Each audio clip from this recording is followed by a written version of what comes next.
അപ്പോൾ നമ്മൾ കഴിഞ്ഞ ക്ലാസ്സിൽ ഡിസ്കസ് ചെയ്തിട്ടുണ്ടായിരുന്ന different types of data models ആയിരുന്നു. ഓരോന്നും നമ്മൾ എക്സാമ്പിൾ വെച്ചിട്ട് എക്സ്പ്ലെയിൻ ചെയ്തു. നിങ്ങൾക്ക് മനസ്സിലായിട്ടുണ്ടാവും എന്ന് വിചാരിക്കുന്നു. ഇന്ന് നമ്മൾ പറയാനായിട്ട് പോണത് കുറച്ചും കൂടെ ഇമ്പോർട്ടൻ്റ് ആയിട്ടുള്ള 3 സ്കീമ ആർക്കിടെക്ചറാണ് നമ്മൾ ഇന്ന് പറയാനായിട്ട് പോണത്. ഓക്കെ, അപ്പോൾ കഴിഞ്ഞ ക്ലാസ്സിൽ പറഞ്ഞതൊക്കെ എല്ലാവർക്കും മനസ്സിലായിട്ടുണ്ടാവും എന്ന് വിചാരിക്കുന്നു. നമുക്ക് ഇന്ന് ക്ലാസ് തുടങ്ങാം. 3 സ്കീമ ആർക്കിടെക്ചറാണ്.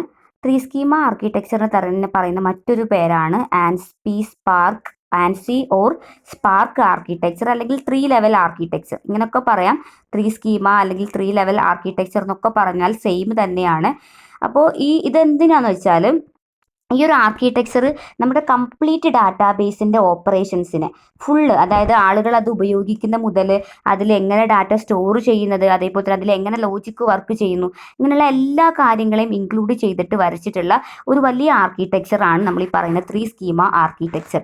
അപ്പോൾ എല്ലാ ഡീറ്റെയിൽസും ഒന്നെന്ന് പറയുമ്പോൾ സ്റ്റോറേജ് ഡീറ്റെയിൽസ് മാത്രമല്ല, അതേപോലെ തന്നെ അതിലുള്ള കൺസെപ്ഷണൽ ഡാറ്റാസ് മാത്രമല്ല, എക്സ്റ്റേണൽ ഡാറ്റാസ് മാത്രമല്ല, എല്ലാ ഡാറ്റാസിനെയും ഇൻക്ലൂഡ് ചെയ്യിപ്പിച്ചിട്ടുള്ള ഒരു ആർക്കിടെക്ചർ, ഒരു ഡാറ്റാബേസിൻ്റെ കംപ്ലീറ്റ് ആർക്കിടെക്ചർ അല്ലെങ്കിൽ കംപ്ലീറ്റ് ഓർഗനൈസേഷൻ, അതാണ് നമ്മൾ ഇന്ന് പഠിക്കാനായിട്ട് പോകുന്നത്. അതാണ് നമ്മൾ ഈ 3 സ്കീമ ആർക്കിടെക്ചർ എന്ന് പറയുന്നത്. നമ്മളുടെ ഡാറ്റാബേസിൻ്റെ ഫുൾ ആയിട്ടുള്ള ഡീറ്റെയിൽസ്, അതിൻ്റെ ഒരു പിക്ചോറിയൽ ആയിട്ടുള്ള റെപ്രസെൻറ്റേഷൻ, അതാണ് ആക്ച്വലി ഈ 3 സ്കീമ ആർക്കിടെക്ചർ എന്ന് പറയുന്നത്. ഓക്കെ, അപ്പോൾ ഈ ഒരു 3 സ്കീമ എന്ന് പറയുന്ന പോലെ തന്നെ ഇതിൽ 3 ലെവൽസ് ആണുള്ളത്. ആ പേര് പോലെ തന്നെ 3 ലെവൽസ് ആണ് ഉള്ളത്.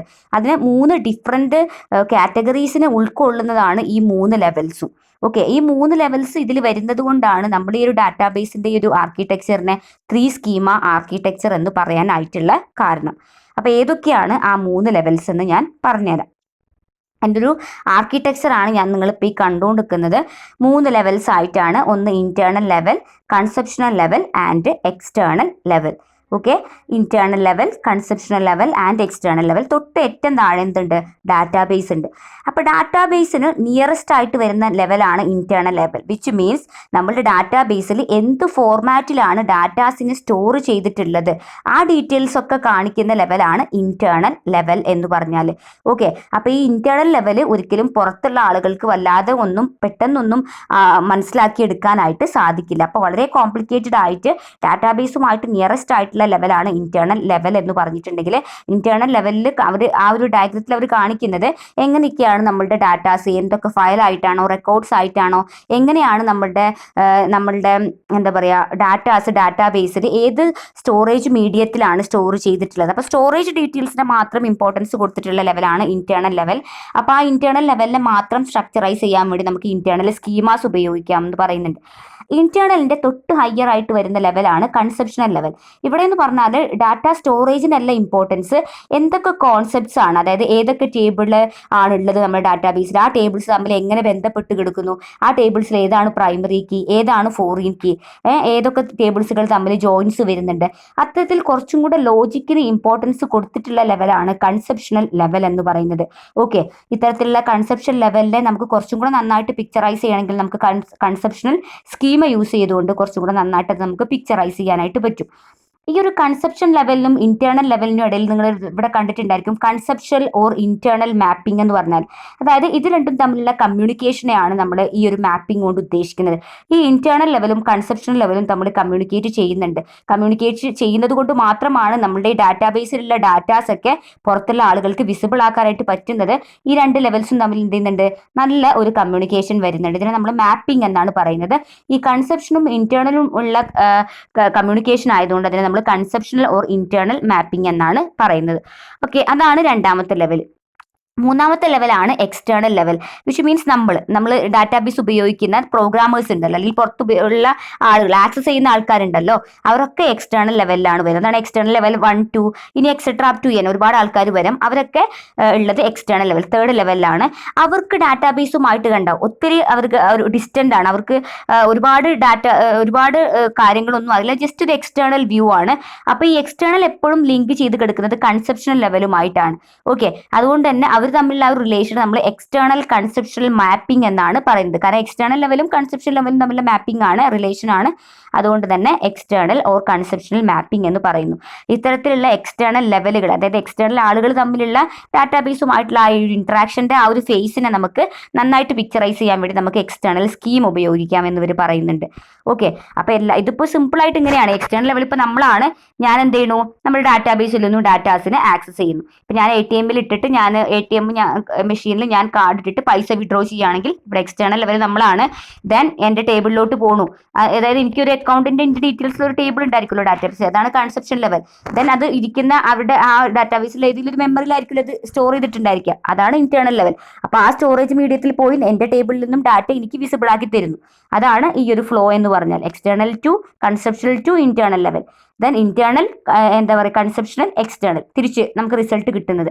ഓക്കെ, അപ്പോൾ ഇതാണ് ഈ ഒരു 3 സ്കീമ ആർക്കിടെക്ചർ എന്ന് പറഞ്ഞിട്ടുണ്ടെങ്കിൽ. ആർക്കിടെക്ചർ ഇമ്പോർട്ടൻ്റ് ആണ്, നിങ്ങൾ മസ്റ്റ് ആയിട്ട് അത് വരച്ചു പഠിക്കണം കേട്ടോ. നമ്മൾ ആ പറഞ്ഞ കാര്യം തന്നെ ഒന്നും കൂടെ പറയാണ്. അപ്പോൾ മാപ്പിംഗ് എന്ന് പറയുമ്പോൾ എന്താണ്, ജസ്റ്റ് അവർ തമ്മിലുള്ള റിലേഷൻ, അതായത് റിക്വസ്റ്റ് അങ്ങോട്ട് കൊടുക്കാനും അവിടെ നിന്ന് ഇങ്ങോട്ട് റെസ്പോൺസ് കിട്ടാനൊക്കെ വേണ്ടിയിട്ടാണ് നമ്മൾ ഉപയോഗിക്കുന്നത്. അപ്പോൾ നമ്മൾ പറഞ്ഞു എക്സ്റ്റേണൽ ഓർ കൺസെപ്ഷണൽ മാപ്പിംഗ് ഉണ്ട്, അതേപോലെ തന്നെ കൺസെപ്ഷണൽ ഓർ ഇന്റേണൽ മാപ്പിംഗ് ഒക്കെ ഉണ്ട്. അപ്പോൾ അവരൊക്കെ മാപ്പിംഗ് ഉണ്ടെന്ന് പറയുമ്പോൾ ആ 2 ലെവൽസ് തമ്മിലുള്ള റിക്വസ്റ്റ് റിപ്ലൈ മെക്കാനിസം അതാണ് അവിടെ കാണിക്കുന്നത്. ഓക്കെ, ഇനി നമുക്കൊന്ന് ഇന്റേണൽ ലെവൽ പറഞ്ഞു നോക്കാം. ഇന്റേണൽ ലെവൽ എന്ന് ഞാൻ പറയുമ്പോൾ ഞാൻ പറഞ്ഞു അതിനോട് അസോസിയേറ്റ് ചെയ്തിട്ടുള്ളതാണ് ഇന്റേണൽ സ്കീമ. അപ്പോൾ അവിടെ ഡിസ്ക്രൈബ് ചെയ്യുന്നത് ശരിക്കും ഫിസിക്കൽ ആയിട്ടുള്ള ഡാറ്റാബേസിന്റെ സ്റ്റോറേജ് സ്ട്രക്ചർ ഡീറ്റെയിൽസ് ആണ് ആ ഒരു ലെവലിൽ കാര്യമായിട്ട് ഉണ്ടായിരിക്കുക.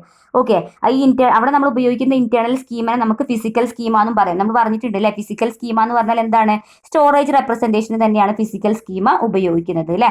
സോ ഇത്തരത്തിൽ വളരെ കോംപ്ലക്സ് ആയിട്ടുള്ള ലെവലാണ് ഇന്റേണൽ ലെവൽ എന്ന് പറഞ്ഞാൽ. കാരണം കോംപ്ലക്സ് എന്ന് പറയാൻ അത് ഫിസിക്കൽ സ്റ്റോറേജ് സ്ട്രക്ചേഴ്സിന് ഇമ്പോർട്ടൻസ് കൊടുത്തിട്ടുള്ളതാണ് ഇന്റേണൽ ലെവൽ എന്ന് പറഞ്ഞിട്ടുണ്ടെങ്കിൽ. രണ്ടാമത്തതാണ് കൺസെപ്ഷണൽ ലെവൽ എന്ന് പറഞ്ഞിട്ടുണ്ടെങ്കിൽ. കൺസെപ്ഷൻ ലെവൽ എന്ന് പറഞ്ഞാൽ കുറച്ചും കൂടെ ഇന്റേണലിന്റെ കുറച്ച് ഹയർ ആയിട്ട് വരുന്നതാണ്. അവിടെ മെയിൻ ആയിട്ട് ലോജിക്കിനാണ് ഇമ്പോർട്ടൻസ് കൊടുക്കുന്നത്. അതായത് നമ്മൾ എഴുതുന്ന കുറേ കാര്യങ്ങളൊക്കെ ഉണ്ടല്ലോ, അതായത് നമ്മൾ ടേബിൾ അപ്ഡേറ്റ് ചെയ്യുക, നമ്മൾ ടേബിൾ ഡിലീറ്റ് ചെയ്യുക, ടേബിൾ നമ്മൾ ഓൾട്ടർ ചെയ്യുക, അതായത് മോഡിഫൈ ചെയ്യുക, ദെൻ ടേബിൾസിൽ നമ്മൾ primary key foreign key set ചെയ്യുക, ദെൻ ഒരു ടേബിൾ മറ്റൊരു ടേബിൾ നമ്മൾ കണക്ട് ചെയ്യുക, അങ്ങനെയുള്ള കാര്യങ്ങളൊക്കെയാണ് കൺസെപ്ഷൻ ലെവൽ വരുന്നത്. ഓക്കെ, അപ്പോൾ നമ്മളൊരു എക്സ്റ്റേണൽ യൂസർ ആണെങ്കിൽ എക്സ്റ്റേണൽ യൂസർ ആരുമായിട്ടാണ് കമ്മ്യൂണിക്കേറ്റ് ചെയ്യുന്നത്, കൺസെപ്ഷൻ ലെവലുമായിട്ട്. അതായത് നമ്മൾ റിക്വസ്റ്റ് കൊടുക്കണം. ഞാനിപ്പോൾ എനിക്ക് അക്കൗണ്ടിൽ നിന്ന് പൈസ വിഡ്രോ ചെയ്യണമെന്ന് പറഞ്ഞ് ഞാൻ ATM ഇടുന്ന സമയത്ത് നേരെ അത് കൺസെപ്ഷൻ ലെവലിലോട്ടാണ് പോവുക. കൺസെപ്ഷൻ ലെവലിൽ നിന്നും അത് എങ്ങോട്ടേക്ക് റിക്വസ്റ്റ് പോകണം, ഇന്റേണൽ ലെവലിലോട്ട് പോകണം. ഇന്റേണൽ ലെവലിൽ നമ്മൾ ആ ടേബിൾ അവർ ഫൈൻഡ് ചെയ്തിട്ട് അതിൽ നിന്നും ഡാറ്റാസ് പൈസ ആണെങ്കിൽ പൈസ നമുക്ക് ഡെബിറ്റ് ആകുമ്പോൾ തിരിച്ച് നമ്മൾ കൺസെപ്ഷൻ ലെവലിലെത്തി തിരിച്ച് നമ്മുടെ യൂസേഴ്സിൽ അത് എത്തുമ്പോൾ നമുക്ക് നമ്മുടെ അക്കൗണ്ടിന്റെ അപ്ഡേഷൻ കംപ്ലീറ്റ് ആയി. അപ്പോൾ അതാണ് കൺസെപ്ഷൻ ലെവൽ എന്ന് പറഞ്ഞാൽ. നമ്മൾ ടേബിളിൽ റിലേറ്റഡ് ആയിട്ടുള്ള ഇൻഫർമേഷൻസ് ഒക്കെയാണ് കൺസെപ്ഷൻ ലെവലിൽ വരും. എക്സ്റ്റേണൽ ലെവൽ എന്ന് വെച്ചാൽ നമ്മൾ കാണുന്ന, അതായത് പുറത്തുള്ള സംഭവം, എക്സ്റ്റേണൽ വ്യൂ ആണ്. അപ്പോൾ നമ്മൾ എന്താ പറയുക, ഡാറ്റാബേസ് ആക്സസ് ചെയ്യുന്ന പ്രോഗ്രാമർ ആയാലും യൂസേഴ്സ് ആയാലും പബ്ലിക് ആയാലും ആരായി കഴിഞ്ഞാലും is under the category of external ലെവലിലാണ് വരുന്നത്. അപ്പോൾ അതാണ് ഈ ഒരു എക്സ്റ്റേണൽ ലെവലുമായിട്ടാണ് എക്സ്റ്റേണൽ ലെവലും ആണ് ശരിക്കും പറഞ്ഞാൽ ഡാറ്റാബേസ് ഉപയോഗിക്കുന്ന ആൾക്കാർ. നമ്മൾ കാണുന്നത് അത്ര ആൾക്കാരാണ്, പക്ഷെ അതിന്റെ ഇന്റേണൽ പാർട്സ് ഒന്നും നമ്മൾ ഒരുപക്ഷെ അറിയുന്നില്ല. നമ്മൾ അതിന്റെ കൺസെപ്ഷൻ ലെവലോ ഇന്റേണൽ ലെവലിനെ പറ്റിയിട്ടൊന്നും നമ്മൾ ബോധേഡ് അല്ല. നമ്മൾക്ക് ഒരു എക്സ്റ്റേണൽ വ്യൂ, അതായത് നമ്മൾ കാണുന്ന വെബ്സൈറ്റ് ആ ഒരു വ്യൂ, അതാണ് എക്സ്റ്റേണൽ വ്യൂ കൊണ്ട് ഉദ്ദേശിക്കുന്നത്. പക്ഷെ അതിന്റെ ഇന്റേണലി ഡാറ്റാബേസ് ഉണ്ടെന്നും അതിൽ ഇത്തരം ലെവൽസ് ഉണ്ടെന്നും അതിൽ സ്റ്റോറേജ് മീഡിയ ഉണ്ടെന്നുള്ള കാര്യങ്ങളൊന്നും നമ്മളിൽ നിന്ന് ഹിഡൻ ആണ്, നമുക്കതൊന്നും അറിയില്ല. നമ്മൾ സാധാരണ ഒരു എക്സ്റ്റേണൽ യൂസർ. അപ്പോൾ അവർ വരുന്ന ലെവലാണ് എക്സ്റ്റേണൽ ലെവൽ എന്ന് പറഞ്ഞിട്ടുണ്ടെങ്കിൽ.